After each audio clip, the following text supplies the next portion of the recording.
Peace, y'all. Welcome to today's mathematics with your girl Sunshine Monet L. Today is 9/29/8. So yesterday was the day of 9. Yesterday was the day of giving birth to the things that we wanted in our space. So now today we are finding wisdom and balance and harmony with the things that we wish to give birth to in our space with that 2 and 9, which brings us to a sense of mastery once we give birth to those things. Because we always feel good about ourselves when we bring things into fruition that we, wish to have and wish to experience, or when we master something or we get really good at something that it is that we wanted to have in our experience. Kind of like, learning to ride a bike or playing a new instrument or something like that. When we get really good at it, it's like, yeah, I mastered it. I'm great. So we have that 2 and 9, that second sphere, and the ninth sphere, bringing our the second sphere more so deals with your intellect. So you're bringing your intellect to your divine womb as well. Those top three Sephiroth deal with the three corners of your mind, of your knowledge. So we're going to take that 11 and we're going to put it up into the 9. This is the month of 9. This is the month of Yesod. This is the month of the divine celestial womb, the physical womb, when we deal about agriculture and harvesting. This is the energy where you sow what you want to reap, because you will reap what you sow. So keeping that in mind during this period of time, you notice the pattern with the numerology is whatever we put up into the cosmos, we get back in a different combination. So let's see. We're going to put that 11 up into the energy of 9, and we come back down with a 2-0. And so now we have this wisdom in our cipher. We have this wisdom in our space. We have this divine discernment to where, like, we can give other people advice because we came from a space of mastery with it. And when you deal with the double numbers, it's like what I'm doing is being mirrored by other people. I'm pouring so much into myself that other people can feel this, they can hear this, they can flow with it and project it, or all the other things they could do with it. They're doing something with your energy because it's so big. So we have this wisdom in our cipher. Brings us to 2. Also dealing with Taurus energy, towards ruling over the second house. This is your sense of value, how you value yourself, how you value other people, your list of priorities, your sense of self-worth, levels of forgiveness and love, what's going on in your heart chakra, your love for beauty, what's beautiful to you, how you obtain and maintain that said beauty, things of that nature. So we take that too, we put it into the year of 8. This is the year of the wood dragon. This is the year of transformations, brought to us by wisdom, the chokman, the chesed in our cipher, which is wisdom in Mayat, wisdom and foundation of things. So yeah, we're in a year of high highs and low lows. The goal is to be the homeostasis in the middle. Try to be the peace, try to be the equilibrium, try to be Switzerland. Like, that is the goal to stay by. Because remember, this is the year of conception. And what we conceive this year, we will give birth to in the divine womb. And as you have seen, pre-gaming in this month of 9, for the year of 9, what you put into the womb is what you get back. So next year is going to be pretty crazy. So to utilize this year as like really good practice of, what I put in is what I'm going to get back. So what is it that I want to give back? I want to get back all these different things. So what do I have to put in to get those things? Am I willing to make these sacrifices? Am I willing to adopt these new behaviors and mindsets and all these different things that have the things that I want? You know what I'm saying? Shouts to those that's been in the middle. I know it's been kind of hard, especially with all this temptation to go high. But we don't want to bring that low, you know what I'm saying? For those of you who love that thrill, kudos to you. That's for you. Everybody stay in their lanes. But yeah, so we take that 2, we put it into the 8. That brings knowledge in our cipher, taking initiative, taking action, as one also deals with the Keters. That's the connection between our non-physical and our physical self.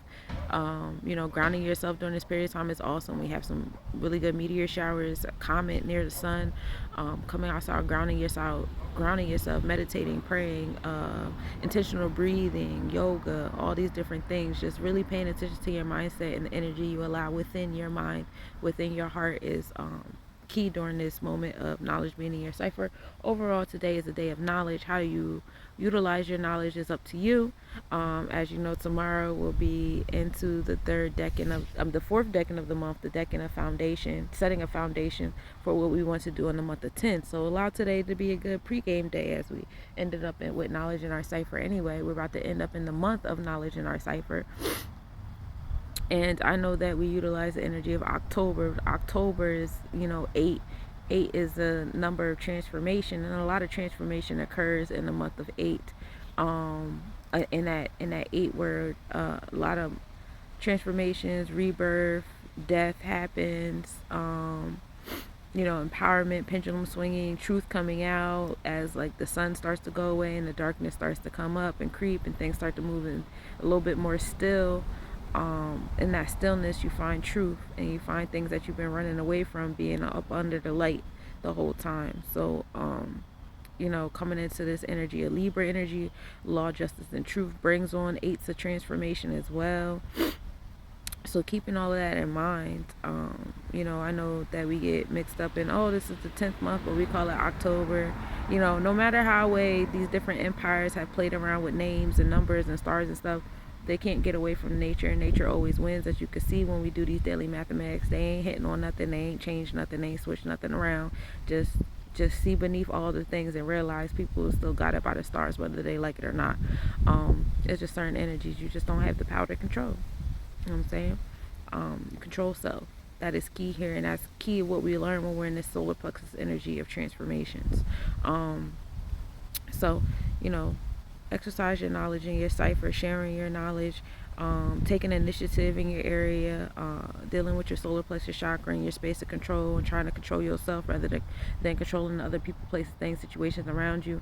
The thing with the 1 is 1 comes with great leadership, but what are you a leader of? You can't just be a leader in a tower by yourself. And a lot of 1s like to put themselves in isolation and separate themselves from different people, places, things, situations. They don't want to become a part of a team. They just want to lead a team, and it's like you can't lead something you're not a part of. So keeping that in mind, know that your sense of independence is honored. Interdependence is key. So being around a round table around other independent people, it doesn't take away from your control. It doesn't take away from your solar plexus chakra. As far as the astronomical update, we started the day off with a 12% waning crescent moon. We're still in that moon of cleansing intangible things out of our space. Moon rising at 3:38 a.m., setting at 5:36 p.m. We're in Leo energy in our thought process, being that confident, courageous energy, being tapped into our Tippereth. This is the equilibrium in our heart chakra. Be mindful of the dramatics, being your creative self. Tap in with your inner child and heal and hug that inner child, because we are in that energy on the sidereal and constellation realm too.